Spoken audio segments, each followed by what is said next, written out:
नमस्कार मित्रांनो, स्वागत आहे आपला आमच्या आजच्या व्हिडिओमध्ये. मित्रांनो, भारतरत्न डॉक्टर बाबासाहेब आंबेडकर स्वाधार योजना तर 2026-27 साठी स्वाधार योजनेचे फॉर्म कधीपासून सुरू होणार आहे, यामध्ये आपण कोणकोणते विद्यार्थी अर्ज करू शकता किंवा त्यानंतर यामध्ये विद्यार्थ्यांना किती मार्क्स लागणार आहे की ज्यांच्यामुळे विद्यार्थी स्वाधार योजनेचा फॉर्म भरू शकणार आहेत, या संदर्भात संपूर्ण अपडेट आपण या व्हिडिओमध्ये बघणार आहोत. तर बघा, जे विद्यार्थी SC कॅटेगरीमध्ये असतील ते विद्यार्थी स्वाधार योजनेचा फॉर्म भरू शकतात.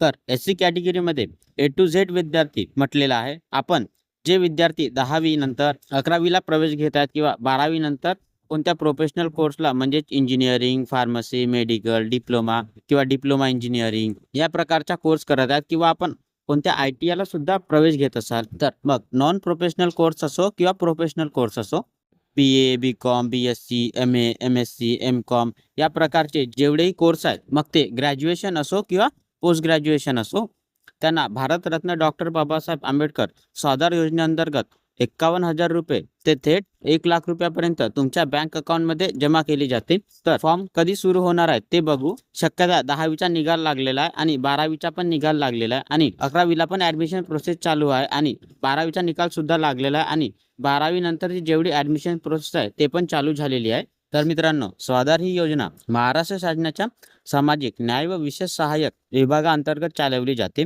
जे विद्यार्थी शासकीय वसतिगृहात प्रवेश मिळवू शकत नाही अशा अनुसूचित जाती म्हणजेच SC आणि नवबौद्ध विद्यार्थ्यांना भोजन आणि इतर शैक्षणिक खर्चासाठी थेट ही आर्थिक मदत दिली जाते. तर आपण बघू की आपल्याला इथं किती रक्कम मिळणार आहे. तर आपण मुंबई उपनगर, नवी मुंबई, ठाणे, पुणे, पिंपरी चिंचवड, नागपूर यासारख्या ठिकाणी राहत असाल तर आपल्याला इथं 51,000 रुपये एका वर्षाला दिले जातात आणि आपण जर कोणत्या इतर महसुली विभागीय शहरामध्ये राहत असाल तर आपल्या इथं 43,000 रुपयापर्यंत आपल्या इथं मिळणार आहे आणि आपण जर कोणत्या जिल्हा किंवा तालुक्याच्या ठिकाणी राहत असाल तर आपल्या इथं 38,000 रुपयापर्यंत मिळणार आहे. आणि तसेच आपण जर कोणत्या मेडिकल किंवा इंजिनिअरिंग विद्यार्थी असाल तर आपल्याला इथं 5,000 रुपये अतिरिक्त दिले जाणार आहे आणि ही रक्कम थेट आपल्या खात्यामध्ये ट्रान्सफर होणार आहे.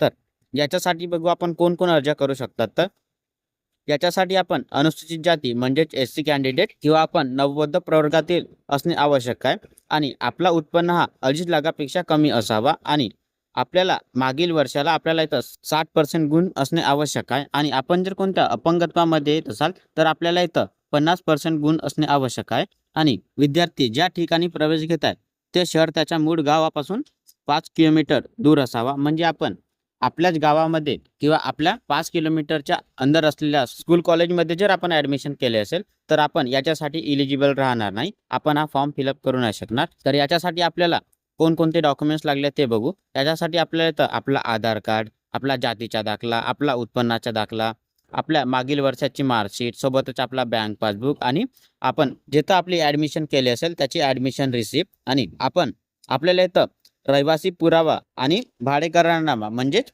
Rent agreement. जर विद्यार्थी भाड्याने खोली करून राहत असाल तर त्यांना आपला रेंट ॲग्रीमेंट करायचा आहे आणि हा रेंट ॲग्रीमेंट आपल्याला इथं नोटरी करायचा आहे. तर मित्रांनो, अशा प्रकारे आपल्या स्वाधार योजनेची हे माहिती आहे. मित्रांनो, या स्वाधार योजनेसाठी आताच फॉर्म भरणं चालू झालेले नाही आहेत. आता हॉस्टेलचे फॉर्म भरणं चालू आहेत आणि ते 15 जुलैपर्यंत भरणं आहेत आणि हे हॉस्टेलचे फॉर्म झाल्यानंतरच आपल्या इथं स्वाधारचे फॉर्म चालू होणार आहेत. आणि ज्या विद्यार्थ्यांनी हॉस्टेलचा फॉर्म भरला आहे आणि ज्यांच्या इथं नंबर नाही लागला त्यांच्या इथं ॲटोमॅटिकली हे हॉस्टेलचा फॉर्म स्वाधारच्या फॉर्ममध्ये कन्वर्ट होणार आहे आणि हे हॉस्टेलचे फॉर्म 15 जुलैपर्यंत भरणं आहे. त्याच्यानंतरच हे स्वाधारचे फॉर्म चालू होणार आहेत. आपण जर हॉस्टेलचा फॉर्म फिलअप करत असाल तर हॉस्टेलच्या फॉर्मची लिंक पण इथं डिस्क्रिप्शनमध्ये देऊन देणार. तर तो व्हिडिओ पाहून आपण आपला हॉस्टेलचा फॉर्म पण फिलअप करू शकता आणि समोर या स्वाधारच्या फॉर्मची जो काही अपडेट येईल ते आपल्याला आमच्या चॅनलवरती मिळून जाणार. त्याच्यासाठी आमच्या चॅनलला सबस्क्राईब करायला विसरू नका. तर मित्रांनो, अशा प्रकारे डॉक्टर बाबासाहेब आंबेडकर स्वाधार योजनेची हे माहिती आहे. मित्रांनो, आपल्याला जर ही माहिती आवडली असेल तर आमच्या व्हिडिओला लाईक आणि समोर जे काही अपडेट येणार आहे त्याची जर माहिती आपल्याला पाहिजे असेल तर आमच्या चॅनलला सबस्क्राईब करायला विसरू नका.